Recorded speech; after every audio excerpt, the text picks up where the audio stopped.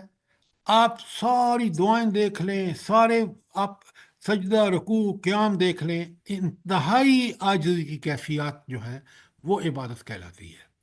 اور دعا میں آپ باقاعدہ ہاتھ اٹھا کے اس بات کا اقرار کرتے ہیں کہ میں تو کچھ بھی نہیں ہوں، میرے رب آپ کا کرم ہوگا تو میں یہ سب چیزیں چلیں گی۔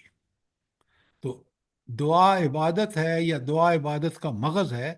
اصل میں دعا کے اندر جو آپ کیفیت اپنی آپ کی ہوتی ہے، جس طرح آپ مانگتے ہیں، جس طرح اللہ کو ہی داتا سمجھتے ہیں، اور آپ بہترین سوالی بن کر، غلام بن کر، یہ ہے عبادت کا مغز دعا ہے، کہ دعا میں آپ کی وہ حالت ہوتی ہے جو عبادت کا صحیح سامنے پہلو آتا ہے۔ اب بات سمجھ آئیے؟ جی جی سر۔ سر۔ دعا مومن کا ہتھیار ہے۔ سبحان اللہ، کیا بات ہے نبی کریم صلی اللہ علیہ وسلم کی۔ اس لیے ہتھیار ہے کہ اگر آپ کا رب سے کوئی چیز آپ کو بچا لیتی ہے تو دعائیں ہیں جو آپ رب کے حضور کرتے ہیں، اور پھر مصیبتوں سے بچ جاتے ہیں۔ اس لیے یہ ہتھیار ہے۔ دعائیں ہلاکت سے بچا لیتی ہیں۔ دعاؤں سے مصیبتیں دور ہو جاتی ہیں۔ پھر ساری رمضان کی دعائیں آپ کے سامنے ہیں، آپ کے ہینڈ آؤٹ میں موجود ہیں، اور آپ اس کو پڑھیے۔ سید الاستغفار بھی موجود ہے، تقوی اور تزکیے کے لیے دعا بھی موجود ہے، افطار کرنے کی ساری دعائیں موجود ہیں۔ یہ مکمل ہینڈ آؤٹ ہے آپ کا رمضان کے بارے میں۔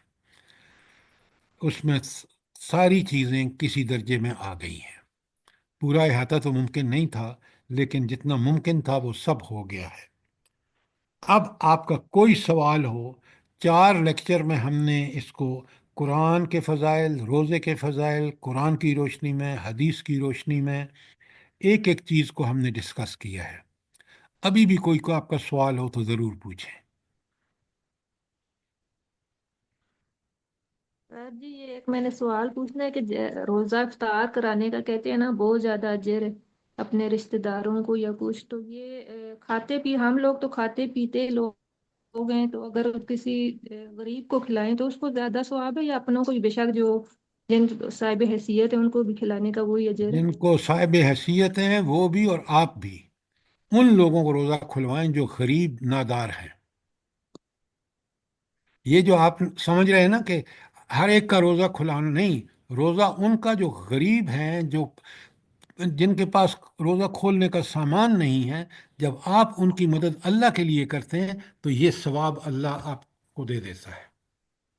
سر روزوں میں لوگ مسجدوں میں بھی افطار کرواتے ہیں، وہ ٹھیک ہے؟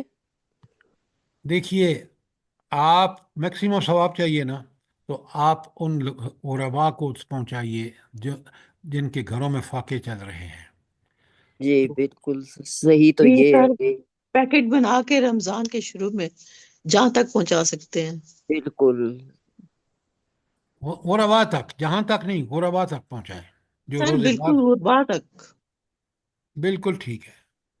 سر جی ایک بات شیئر کرنی تھی، وہ کافی تحقیق کے بعد، وہ جو ہم لوگ زکوٰۃ کے پیسوں سے راشن وغیرہ خرید کے دیتے ہیں یا کپڑے جو بھی سامان، تو وہ انہوں نے کہا ہے کہ قاری عبدالباسط فہیم صاحب جو ہیں، انہوں نے کہا ہے کہ یہ آپ صرف پیسے ان کو دے دیں، مال کا ان کو مالک بنا دیں، آپ یہ چیزیں خرید کے خود سے نہیں دے سکتے۔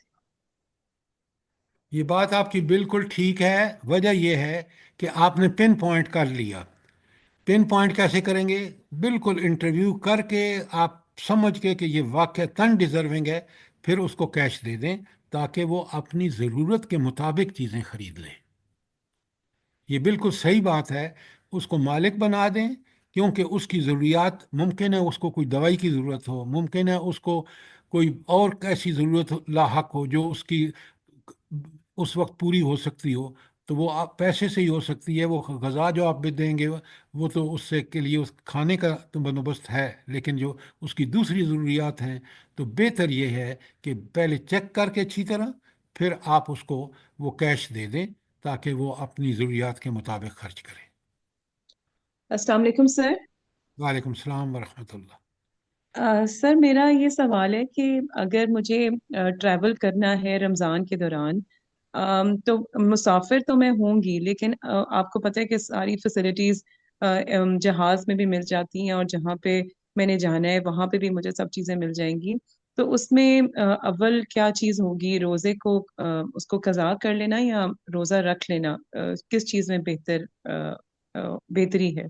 اچھا، اب میں آپ کو بتاتا ہوں۔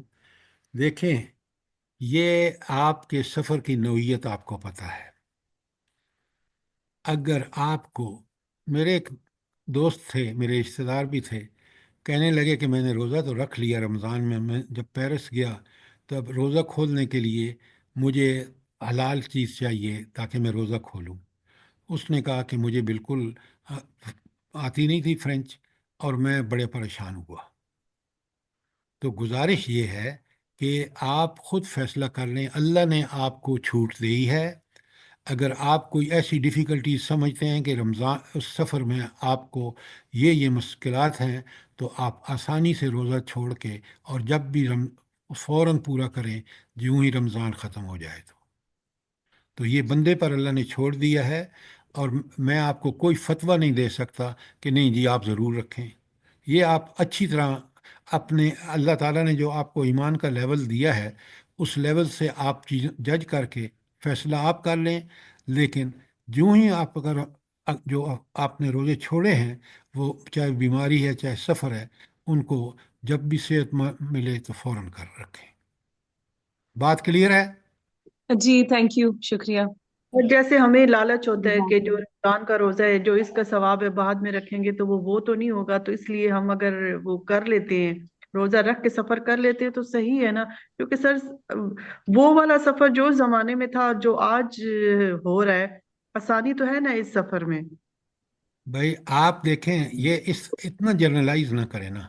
مثلا آپ نے جانا ہے یہاں سے سرگودا، آپ بس یا گاڑی میں جا رہے ہیں، کوئی روزہ چھوڑنے کی ضرورت نہیں ہے۔ کیوں؟ آپ پاکستان میں سفر کر رہے ہیں، نماز کا بھی بندوبست ہے، گاڑی رکے گی، گھر پہنچ جائیں گے، قضا بھی کر سکتے ہیں، تو وہاں یہاں تو ہے۔ لیکن جب آپ باہر سفر کر رہے ہیں، پھر آپ کو سوچنا چاہیے کہ میں روزے کے تقاضے پورے کر سکوں گا۔ اگر وہاں مشکلات ہیں تو آپ چھوڑ دیں، کیونکہ اللہ نے آپ کو اجازت دی ہے۔ سر سب چیز کا انتظام ہوا ہوا وہی ہوتا ہے، ہر فلائٹ میں جو ہے نا نماز کا سر بھی انہوں نے رکھا ہوتا ہے، سر اور اسی طرح افطار سر کا بھی سامان دیتے ہیں باقاعدگی سے نا۔ تو سر وہ جب اسی طرح اگر ہے تو آپ روزہ رکھ لیں، بات جی سیدھی سر سی ہے۔ بالکل سر بالکل۔ اسی طرح جو ہے نا سر، اسی طرح جو سفرانی کی نماز ہوتی ہے سر، جب ہم سفر میں جاتے ہیں تو سر ادھر پھر ہم اگر پوری نماز پڑھیں پھر کہتے ہیں یہ نا شکری میں آتا ہے، ہمیں آدھی نماز پڑھنی ہوگی، یعنی صرف فرض آدھے پڑھنے ہوں گے۔